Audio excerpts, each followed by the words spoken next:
Yo. You want to talk about Diablo 4 and my initial impressions? That's fine. Good to see you guys. Hopefully your day's going well.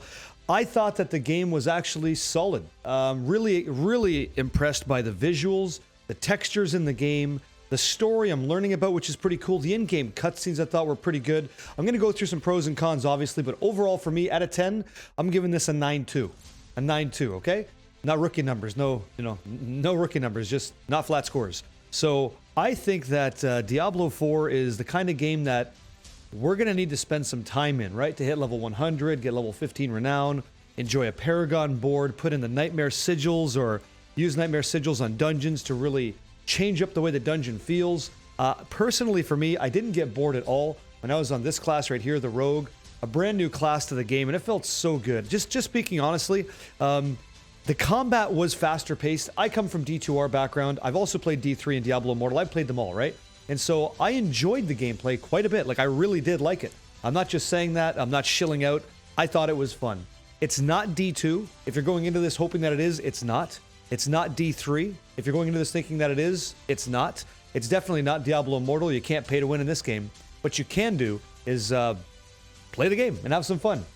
One thing that sort of struck me with the itemization of Diablo 4 is probably on beta day 3. I had a choice, right? I leveled like most other people, a one character to 25, then I started the second character at 25, and then I started working on a sorceress. I kind of got this idea. I said, well, what happens if I start to push the gear on a level 25 beta cap? What does that feel like? And so I played on my favorite class, this guy back here, the Rogue, the melee Rogue. I tried a range Rogue too. Wasn't really impressed with that. But getting onto the gear, what happens there, right? And quickly I noticed, hey man, the power level of this character is going up. The legendary aspects that I'm putting on my rares was significantly changing the gameplay.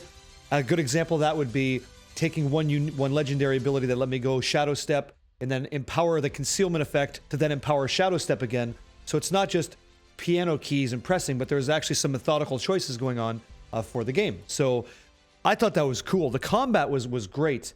A lot of these streams was a lot of people being surprised about, whoa, this is just D3. It's just, I don't see it that way. If you do, that's fine, and you can, shout off in the comments below.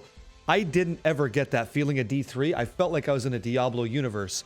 And I got to give the hats off to all the employees, all the artists, all the concept artists, the environmental artists, all of the people putting in their work into this game. You can see it.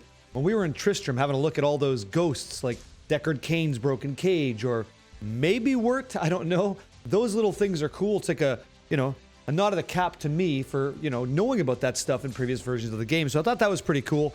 The beta experience, though, is not the game as a whole. It's, if anything, like a small sample size of what's up. And from that alone, I really enjoyed it. There's supposed to be 150 dungeons at launch, and we played up to maybe 20, and then we're looking for things to do. I don't think this game's going to have too many problems in the end game, but I can't speak in absolutes. Only Siths do that, right? I'm not doing that. I will say comfortably, though, I think you should check out an open beta experience this weekend on March 24th if you get the opportunity. There's all the classes open now. You have Druid and Necro, so that's cool. Some of the cons in the game that I felt so far was, with regards to combat, while I enjoyed it, having the builder-spender mechanic on pretty much every class, just in the beta, this is just speaking on the beta experience, I felt limited. There's an imbuement system that the Rogue gets to enjoy, whether it's Shadow Imbuements, Poison, or Cold, and I wanted to use that because it applies to the next two attacks that I would use, being specific here. However, I don't want that to overtake one of my main use skills like Concealment or Shadow Step.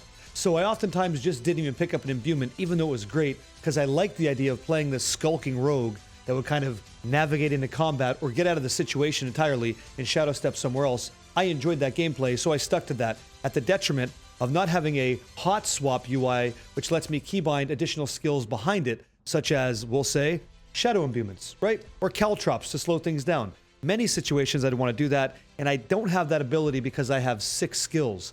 While it's true I could press S to have this fly open menu and then reassign a skill, I'm still on cooldown for that skill after I've used it, so that's a problem.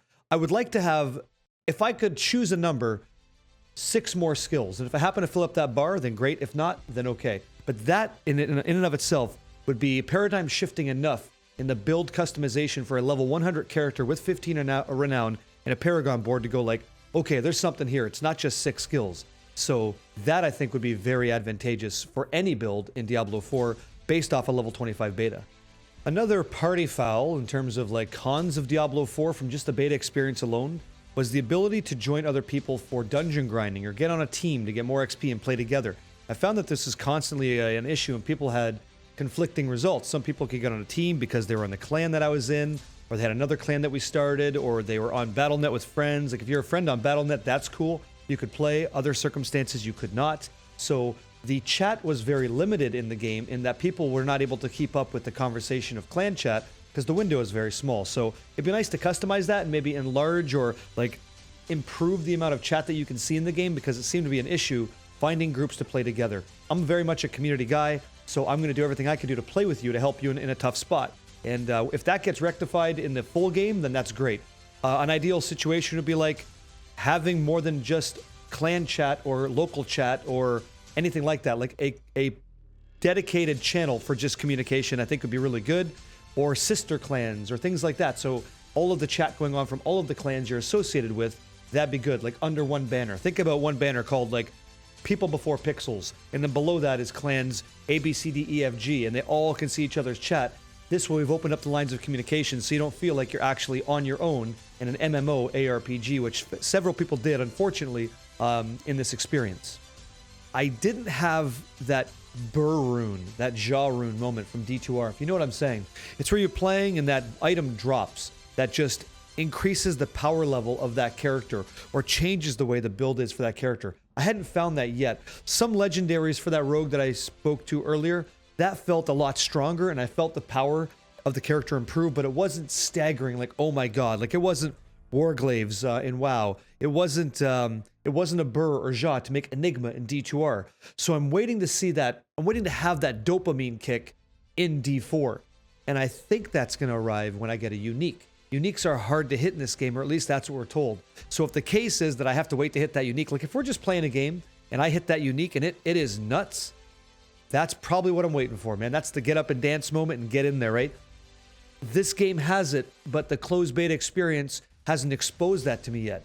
That's the missing piece, right? I know it's in the game. I'm salivating to get into it, but I can't have it yet.